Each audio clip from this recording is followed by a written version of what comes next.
So guys,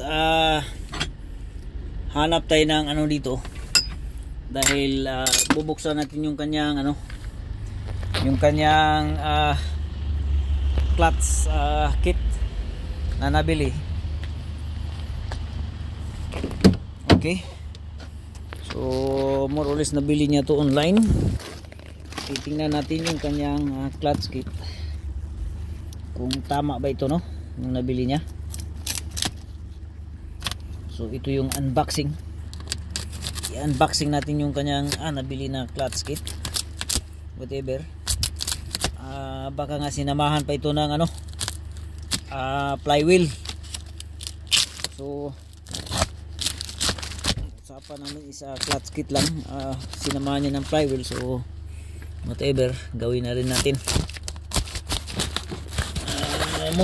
Most likely guys, pagka bibigay yung flywheel, clutch, advisable din talaga na papalitan yung flywheel, as in para isang babaan na lang.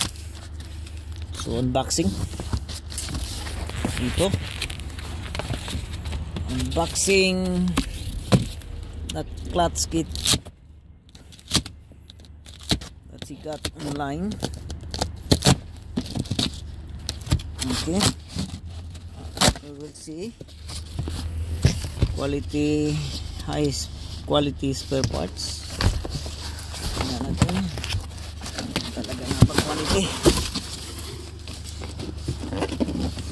So ito na nga, flywheel talaga, sinama talaga yung flywheel. So ito yung flywheel, ito yung kanyang mga bolts, sinamahan pa ng bolts, new bolts, flywheel.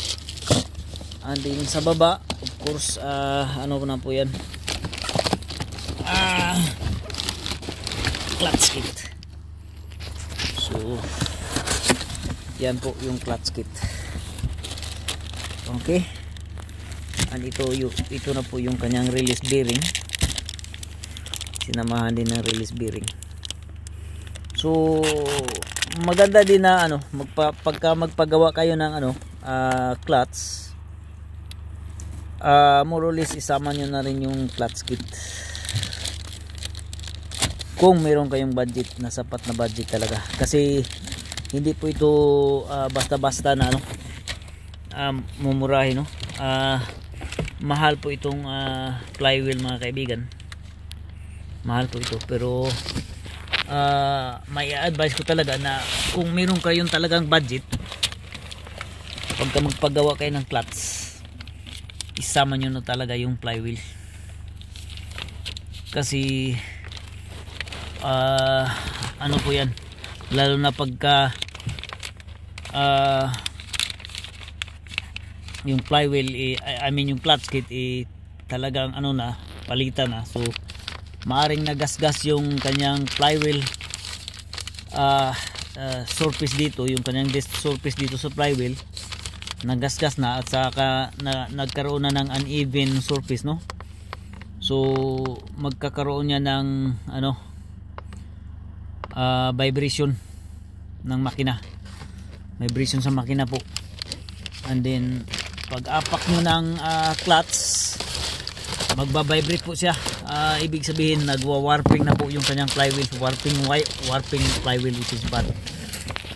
So advisable, when you change the clutch, change also the flywheel, as in one.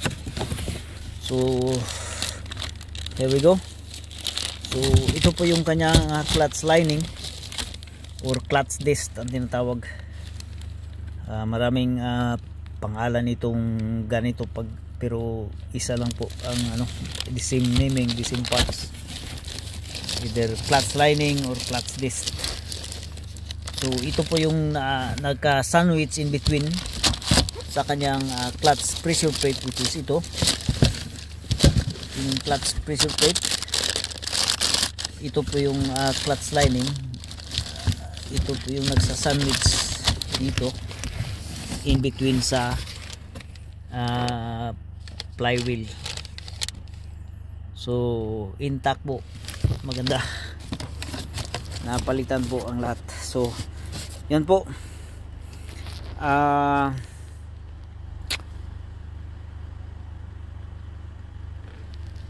So thank you, and let's proceed. Medyo mahaba-haba yung biyahe nito kasi kasama palang flywheel. Ang usapan namin is clutch kit lang, sinama palang flywheel. So ayos na din, gawin natin. Thank you.